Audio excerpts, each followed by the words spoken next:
अल्हम्दुलिल्लाहि रब्बिल आलमीन वस्सलातु वस्सलामु अला सय्यिदिल मुरसलीन अम्मा बअद फ़अऊज़ु बिल्लाहि मिनश शैतानिर रजीम बिस्मिल्लाहिर रहमानिर रहीम अस्सलातु वस्सलामु अलैका या रसूलल्लाह व अला आलिका व अस्हाबिका या हबीबल्लाह अस्सलातु वस्सलामु अलैका या नबी अल्लाह ওয়ালা আলিকা ওয়া সাহাবিকা ইয়া নূর আল্লাহ।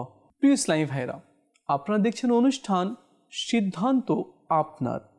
এই অনুষ্ঠানে আমরা ইমিডিয়েটলি তওবা করার ব্যাপারে এবং এই যে দুনিয়া রয়েছে, এই দুনিয়াতে কেউ বাকি থাকবে না, বরং ফেরেশতাকেও একদিন মৃত্যুবরণ করতে হবে।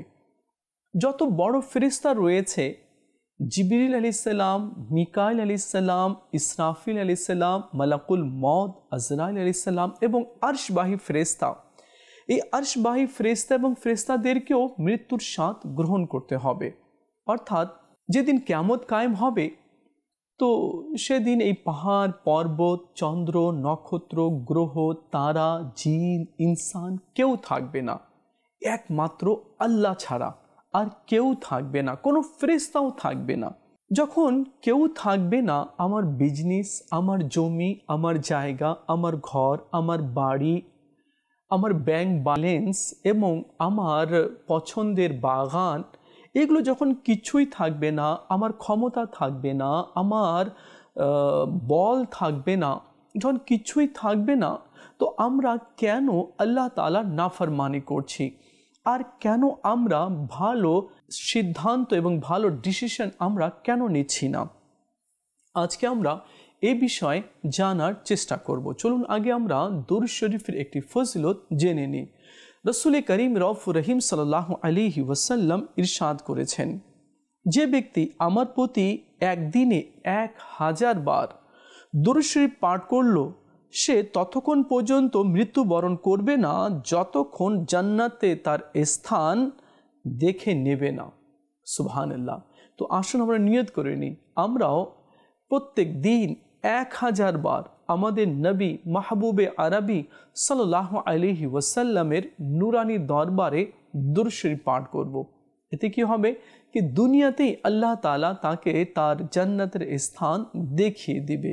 সাল্লু আলাল হাবিব সাল্লাল্লাহু তাআলা আলা মুহাম্মদ সাল্লাল্লাহু আলাইহি ওয়াসাল্লাম।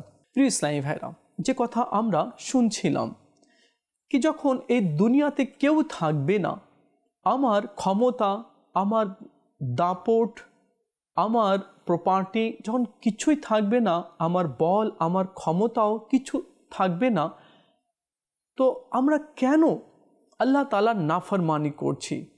কেন আমরা নিজের মা বাবাকে কষ্ট দিচ্ছি, নিজের আত্মীয় স্বজনকে আমরা কষ্ট দিচ্ছি?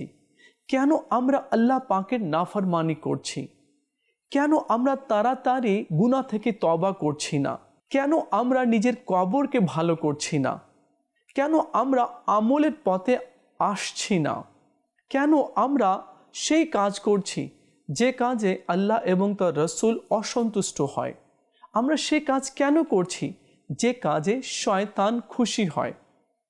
কেন আমাদেরকে তাড়াতাড়ি সিদ্ধান্ত নিতে হবে আর বিবেকের চোখ দিয়ে আমাকে দেখতে হবে কি আমি যে কাজ করছি এটা কি আসলেই ভালো নাকি মন্দ? আর যারা এই মন্দ পথে চলেছে বা মন্দ কাজগুলো করেছে, তার পরিণাম কি হয়েছে? তার পরিণাম খারাপ হয়েছে, তারা ধ্বংসের দিকে অগ্রসর হয়েছে। বড় বড় কাফিরদের অবস্থাগুলো দেখে নেন। আবু জেহেল, আবু লাহাব, ওয়ালিদ বিন মুগীরা, ফিরআউন, হামান, বড় বড় যারা জালিম ছিল, তাদের কি অবস্থা হয়েছে? তারা ধ্বংস হয়েছে, আজও ধ্বংস হয়েই যাচ্ছে তারা। তো আমাদেরকে নেক আমল করতে হবে। কোরআন ও হাদিসে আল্লাহ তাআলা যা আদেশ করেছে সেই অনুযায়ী আমাদেরকে চলতে হবে। চলুন আমরা হযরতে আলী রাদিয়াল্লাহু তাআলা আনহুর একটি বাণী আমরা শুনি। তিনি বলেছেন, এক যুগ এমন আসবে কি লোকদের মাঝে থেকে এই কথা উঠে যাবে कि माल কোন পথ থেকে এসেছে, হালাল পথ থেকে না হারাম পথ থেকে। এই চিন্তাধারা মানুষ থেকে উঠে যাবে। শুধু মাল চাই, অর্থ চাই, সেটা যে পথ থেকে আসুক না কেন। হযরতে আলী রাদিয়াল্লাহু তাআলা আনহু আজ থেকে 1400 বছর আগে বলে গিয়েছেন। আজ তাই দেখা যাচ্ছে, মানুষকে শুধু অর্থ চাই। সকলের কথা আমি বলছি না, কিন্তু কিছু লোক এমন রয়েছে তারা পরোয়া করে না কি এই খাবার, এই সম্পদ, এই অর্থ কোথায় থেকে এসেছে, হালাল পথ থেকে না হারাম পথ থেকে। এটা পরোয়াই করে না, শুধু মাল চাই, সেটা যে রাস্তা থেকে আসুক না কেন। আমরা সিদ্ধান্ত কখন নিব, আমরা কখন এই গর্হিত কাজ থেকে, আল্লাহর নাফরমানি কাজ থেকে, এই শয়তানি কাজ থেকে আমরা কখন বেরিয়ে আসব, কখন ডিসিশন নেব।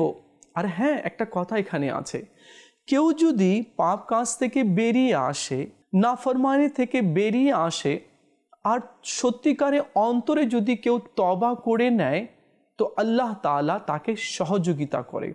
আর আল্লাহ যদি কাউকে সহযোগিতা করে, দয়া করে, তো আর দুনিয়াতে কারো সহযোগিতার প্রয়োজন হবে না। এই জন্য আমাদেরকে সিদ্ধান্ত নিতে হবে এবং যার সাথে আমরা ওয়াদা করেছি সেই ওয়াদাও আমাদেরকে পূরণ করতে হবে। এখন দেখতে হবে, আমার বোন আছে, আমার ভাই আছে, আমার আত্মীয় স্বজন আছে, আমার পরিবারের লোকেরা রয়েছে, বজায় রেখেছি নাকি আমি ধোঁকা দিচ্ছি, নাকি আমার দ্বারা তাদের হক আত্মসাৎ হচ্ছে, এদিকেও আমাদেরকে খেয়াল রাখতে হবে। আরেকটি কথা, হ্যাঁ, যেমন কর্ম তেমন ফল। আমি যেমনটি করব ঠিক তেমনটি আমি পাব। তো চলুন আমরা একটি ঘটনা শুনি। দাওয়াত ইসলামীর প্রকাশনা প্রতিষ্ঠান মাকতাবাতুল মদিনার নসিহত শিক্ষণীয় মদিনী ফুলে পরিপূর্ণ কাহিনী সম্মিলিত খুবই সুন্দর একটি কিতাব, যেমন কর্ম তেমন ফল। এই বইয়ে লিপিবদ্ধ হয়েছে দুজন আপন বোন। এক বোনের ছেলে ছিল আর এক বোনের মেয়ে। দুই বোনই ছেলে মেয়ের বিবাহ ঠিক করলো। বড় বোন ছোট বোন বা ছোট বোন বড় বোনকে বলল, তোমার মেয়ে আমাকে দিয়ে দাও। তো এতে কি হবে কি দুই পরিবারে সম্পর্কটা আরও মজবুত হয়ে যাবে। যাই হোক, দুই বোন এটা ডিসাইড করে নিল। কিন্তু যে বোনের মেয়ে ছিল সে চোখে একটু কম দেখতো, এই জন্য সে চশমা ব্যবহার করত। ডেট ঠিক হয়ে গেল, কিন্তু কোনো কারণে, মিসআন্ডারস্ট্যান্ডিংয়ের কারণে, কোনো কারণে দুই বোনের মধ্যে ঝগড়া লেগে গেল। এখন যে বোনের ছেলে ছিল সে বলল, আর বিয়ে হবে না, আমি তোমার সাথে সম্পর্ক ছিন্ন করছি। বিয়ে ঠিক হয়েছিল, আমি বিয়ে ভেঙে ফেললাম। তোমার কানা মেয়েকে আমার সুস্থ ছেলের বউ বানাবো না। আজ থেকে সম্পর্ক শেষ, বিয়ে আমি ভেঙে ফেলছি। এখন যে বোনের মেয়ে ছিল সে বলল, হায়, এমনটি কেন করছো তুমি? সব তো ঠিক হয়ে গিয়েছিল, একটু ভুলের কারণে এত বড় শাস্তি, আর তুমি বিয়ে ভেঙে ফেলবে? বলে, যা বলছি তাই। বোন নিজের ছেলেকে নিয়ে চলে গেল। বাড়িতে যখন পৌঁছলো তো দেখলো কি একটি পাইপ, লোহার পাইপ আঙিনায় পড়ে রয়েছে। সে বলল নিজের ছেলেকে, চলো পাইপটা আমি তুলছি, ছাদে আমি রেখে দিয়েছি, তুমি আমাকে একটু সহযোগিতা করো। ওই মহিলা তার ছেলেকে নিয়ে উঠতে চাচ্ছিল সিঁড়ি দিয়ে ছাদে, হঠাৎ করে মহিলার হাত থেকে সেই পাইপটি পড়ে যায় আর ঠিক ওই ছেলের চোখে গিয়ে লাগে, আর চোখের পুতলি পর্যন্ত বেরিয়ে আসে, আর ছেলে অন্ধ হয়ে যায়। এখনই সে বিয়ে ভেঙে এসেছিল, তার নিজের বোনের মেয়েকে বলেছিল, তোমার মেয়ে চোখে কম দেখে, তোমার কানা মেয়ের সাথে আমার সুস্থ সবল ছেলের বিবাহ আমি দেব না। এখনই বলেই এসেছিল, কিন্তু দুর্ভাগ্যক্রমে তার হাত থেকেই ওই লোহার পাইপ পড়ে যায় আর ঠিক তার ছেলের চোখে গিয়ে লাগে আর চোখের পুতলি পর্যন্ত বেরিয়ে আসে। এখন সে অনুশোচনার মধ্যে পড়ে যায়। তো একটা কথা মনে রাখতে হবে, যেমন কর্ম তেমন ফল। আমাদের দ্বারা যাতে কারো কষ্ট না হয়, কেউ যাতে দুঃখিত না হয়, কারো মন যাতে না ভাঙে, এদিকে আমাদেরকে খেয়াল রাখতে হবে।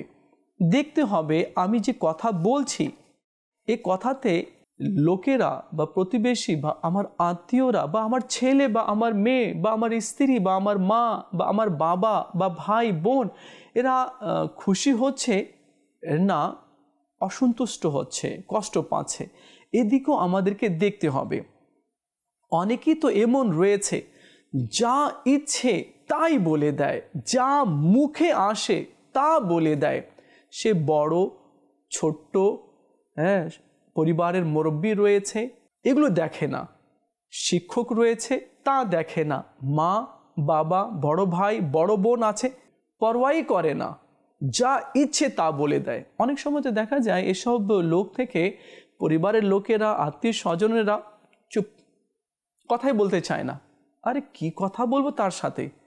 তার তো কোনো লেহাজ নেই, কোনো শরম নেই, যা ইচ্ছে তা বলে দেয়।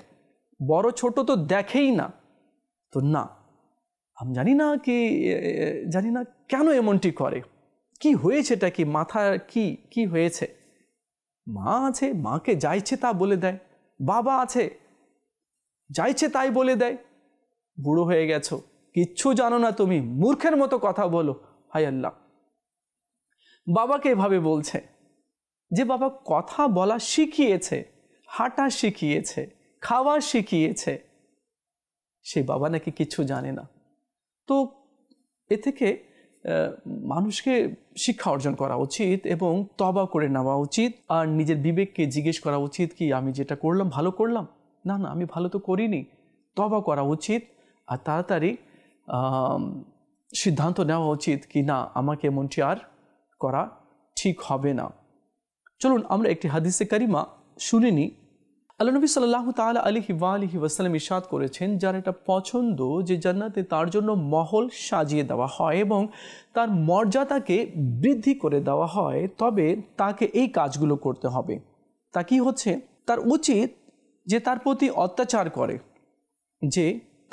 অত্যাচার করে সে তাকে ক্ষমা করে দিবে, যে তাকে বঞ্চিত করে সে যাতে তাকে মাফ করে দেয়, এবং যে সম্পর্ক ছিন্ন করে তবে সে যাতে তার সাথে সম্পর্ক জড়িয়ে রাখে।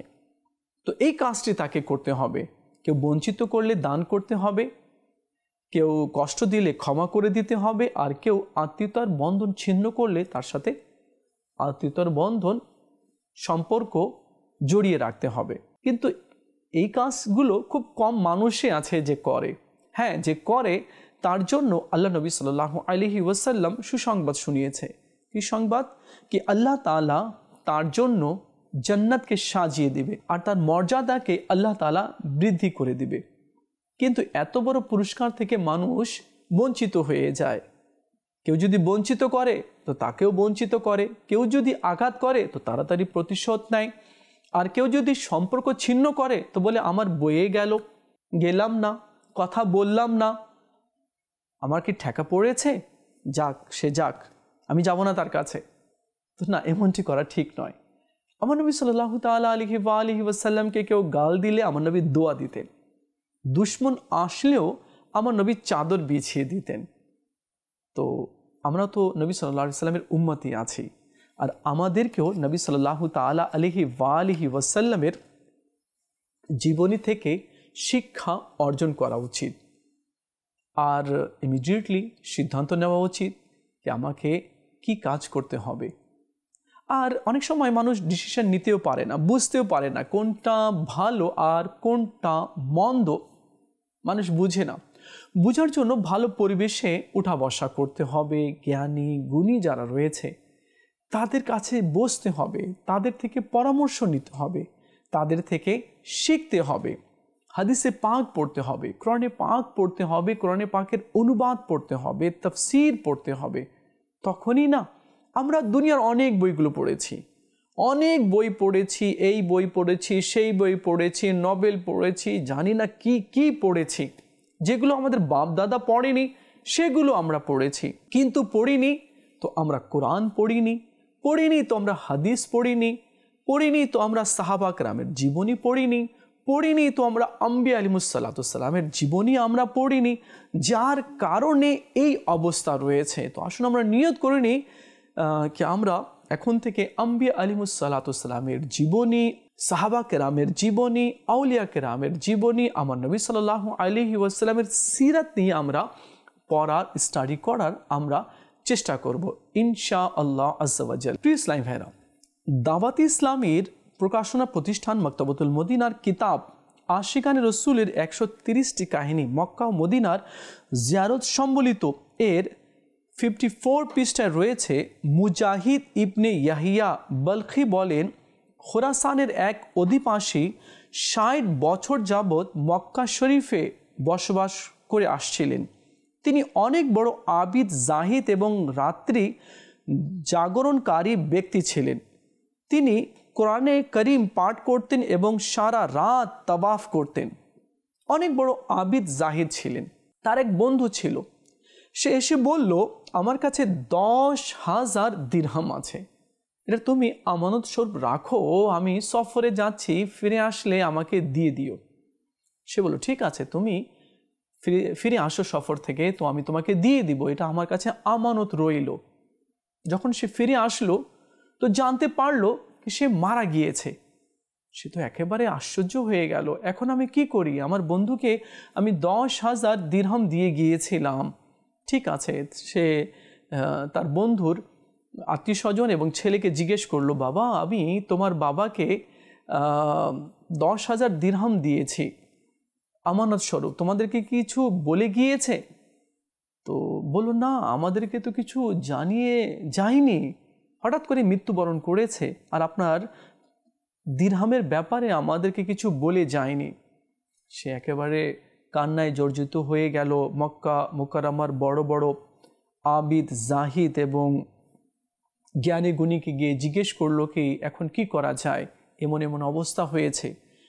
তো তারা পরামর্শ দিলেন কি জান্নাতীদের রূহ আবে জমজম এর কুয়ার দিকে সবাই চলে আসে, আর সেখানে জান্নাতীদের রূহ সমবেত হয়, একত্রিত হয়। তো তুমি সেখানে গিয়ে তাকে ডাক দাও আর তোমার প্রবলেমের ব্যাপারে বলো। তোমার বন্ধু জান্নাতি হয়তো নেককার রয়েছে, তো সে তোমার সম্পদের ব্যাপারে বলে দিবে। সে গেল সেখানে, আবে জমজমের কূপে গিয়ে ডাক দিল, কিন্তু কোনো সাড়া পেল না। এসে মক্কাতুল মুকাররমার বড় বড় আলিম, জাহিদ, আবিদ, জ্ঞানী গুণীকে বলল কি ভাই, কোনো তো সাড়া পেলাম না। বলল, হয়তো তোমার বন্ধু জাহান্নামী আছে, তুমি এক কাজ করো, ইয়ামানে চলে যাও। ইয়ামানে বরহুত নামক একটি আগুনের কুয়া রয়েছে, সেখানে জাহান্নামীদের রূহগুলোকে কয়েদ করা হয়। তুমি সেখানে গিয়ে ডাক দাও তাকে, আর তোমরা প্রবলেমের কথা তাকে বলো, আর বলো সে সম্পদ কোথায় রেখেছে, সে বলে দিবে। সে ইয়ামান গেল। ইয়ামানে গিয়ে বরহুত কুয়ার কাছে যখন পৌঁছলো, সে সেখানে গেল। সেখানে রূহগুলোকে চিৎকার করতে সে শুনছিল। একটি থেকে জিজ্ঞেস করলেন, তুমি কি কারণে আযাবে লিপ্ত? সে বলল, আমি অত্যাচারী ছিলাম, হারাম খেতাম, মালাকুল মউত আমাকে এখানে এনে নিক্ষেপ করেছে। অন্য রূহ বলল, আমি হলাম আব্দুল মালিক বিন মারওয়ানের রূহ, অত্যাচার করার কারণে আমি এখানে আযাবের মধ্যে গ্রেফতার হয়ে গিয়েছি।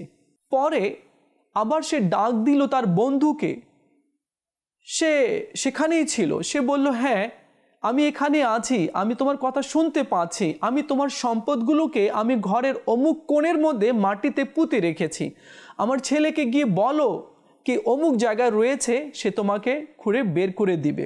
তো সে বলল, বন্ধু, তুমি তো 60 বছর পর্যন্ত মক্কাতুল মুকাররমায় ছিলে, সারা রাত ইবাদত করতে, দিনে রোজা ও কোরআনে পাকের তেলাওয়াত করতে আবিদ ছিলে, জাহিদ ছিলে, তো তুমি এই বারহুত নামক আগুনের কুয়াতে কিভাবে পৌঁছলে?